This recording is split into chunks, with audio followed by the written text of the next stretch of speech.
بسم اللہ والحمد للہ والصلاۃ والسلام علی رسول اللہ وبعد۔ عالم کورس آن لائن میں خوش آمدید۔ ہماری نشست نمبر 1 ہے اور سبق نمبر 1 ہے، اور ہمارا عنوان ہے ترجمہ اور طریقہ نماز۔ اس عنوان کے تحت ہم رسول اللہ صلی اللہ علیہ وسلم کس طرح نماز پڑھا کرتے تھے وہ طریقہ بیان کریں گے انشاءاللہ، اور رسول اللہ صلی اللہ علیہ وسلم سے نماز کے مختلف افعال اور ارکان کے دوران جو دعائیں پڑھنا ثابت ہیں، ان میں سے جو مشہور و معروف دعائیں ہیں وہ دعائیں اور ان کا ترجمہ اور ان کی مختصر تشریح انشاءاللہ ہم بیان کریں گے۔ تو یہ بہت ہی اہم عنوان ہے اور بہت ہی اہم چیپٹر ہے، اور نماز ہر مسلمان پڑھتا ہے، ہر مسلمان پر نماز پڑھنا فرض ہے،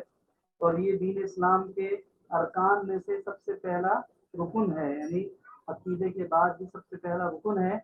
اور اس کے بغیر جو ہے انسان کی آخرت میں نجات کا کوئی بھی تصور ممکن نہیں ہے۔ تو رسول اللہ صلی اللہ علیہ وسلم جب نماز شروع کرتے تھے تو آپ رفع الیدین کرتے، یعنی اپنے دونوں ہاتھوں کو اپنے کندھوں تک اٹھاتے، بعض روایات میں آتا ہے کانوں تک اٹھاتے۔ تو اگر ہم ہاتھوں کو اس طریقے سے اٹھائیں کہ دونوں حدیثوں پر عمل ہو جائے، یعنی ہمارے ہاتھ جو ہیں وہ کانوں کی لو تک بھی ہوں اور کندھے تک بھی ہوں، اور یہ ضروری نہیں ہے، بہت سارے لوگ اس طرح کرتے ہیں کہ وہ اپنے ہاتھوں کو اپنے کانوں تک لگاتے ہیں، کانوں کو چھونا نہیں ہے، کانوں کو لگانا نہیں ہے، بس اس کے محاذات یعنی اس کے بالکل مقابل اپنے ہاتھوں کو لے کر آنا ہے، کندھوں کے اور کانوں کے مقابل لے کر آنا ہے، یہ رفع الیدین ہو جائے گا۔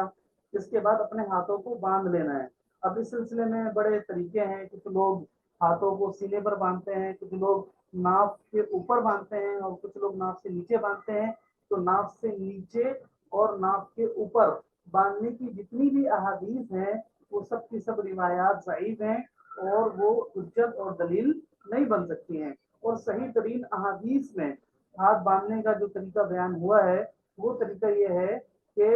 صحیح بخاری شریف کی حدیث ہے، اور حدیث کا نمبر ہے 740 740، یہ حدیث کا نمبر ہے، سعد بن سعد رضی اللہ تعالیٰ عنہ سے مروی حدیث ہے۔ وہ کہتے ہیں کہ رسول اللہ صلی اللہ علیہ وسلم کے زمانے میں لوگوں کو یہ حکم دیا جاتا تھا کہ وہ اپنا دایاں ہاتھ اپنے بائیں ذراع پر رکھیں، اپنا دایاں ہاتھ اپنی بائیں ذراع پر رکھیں نماز کے دوران میں۔ اب ذراع عربی زبان کا لفظ ہے، اور ذراع جو ہے وہ یہ جو ہمارے ہاتھ کی درمیان والی انگلی کا ناخن ہے، اس ناخن سے لے کر کوہنی تک کے حصے کو کہا جاتا ہے۔ اب ہم اپنا ہاتھ جو ہے اگر ہم اس حصے پر رکھیں گے تو لامحالہ ہمارا ہاتھ جو ہے وہ سینے پر ہی آئے گا، تو اس سے یہی ثابت ہوتا ہے کہ ہاتھ کو سینے پر باندھنا چاہیے ہے۔ تو یہ ایک سنت طریقہ ہو گیا ہاتھ باندھنے کا اور قیام میں کھڑے ہونے کا۔ اب جو اس دوران میں سب سے پہلے نماز کو شروع کرتے وقت کہا جاتا ہے وہ ہے اللہ اکبر، جسے ہم تکبیر تحریمہ کہتے ہیں۔ تکبیر کا مطلب اللہ اکبر کہنا، اور تحریمہ کا مطلب ہوتا ہے حرام قرار دینے والی، یعنی وہ تکبیر جو حرام قرار دے دیتی ہے۔ مطلب یہ ہے کہ جب بندہ اللہ اکبر کہہ دیتا ہے تو اس کے لیے نماز سے باہر کے اعمال حرام ہو جاتے ہیں، اور صرف نماز کے ہی اعمال اسے کرنے ہیں سلام پھیرنے تک۔ جب تک اسلام نہیں پھیرے گا نماز سے باہر کا کوئی بھی عمل نہیں کر سکتا۔ تو یہ تکبیر تحریمہ کا معنی ہو گیا، اللہ اکبر تکبیر تحریمہ ہے، اللہ اکبر کہہ کر سینے پر ہاتھ باندھ لینے ہیں، اور پھر اس کے بعد جو سب سے پہلے دعائیں پڑھنی ہے جسے ہم ثنا بھی کہتے ہیں اور دعائیں استفتاح بھی کہتے ہیں، یہ اس سلسلے میں رسول اللہ صلی اللہ علیہ وسلم سے بہت ساری دعائیں پڑھنا ثابت ہیں، لمبی دعائیں بھی ہیں اور مختصر دعائیں بھی ہیں۔ لیکن میں نے آج جس دعا کا انتخاب کیا ہے یہ دعا نہایت ہی آسان دعا ہے، اور بہت ہی جامع دعا ہے، بہت جامع دعا ہے، اور اس دعا کی فضیلت بھی بہت بڑی فضیلت ہے۔ اب دیکھیں اس حدیث میں رسول اللہ صلی اللہ علیہ وسلم نے اس دعا کی فضیلت بیان کی ہے۔ حدیث صحیح مسلم کی حدیث سے یہ لکھا ہوا ہے، صحیح مسلم حدیث نمبر 1358 1358 حدیث کا نمبر ہے، اور واقعہ یہ ہے کہ ایک شخص نے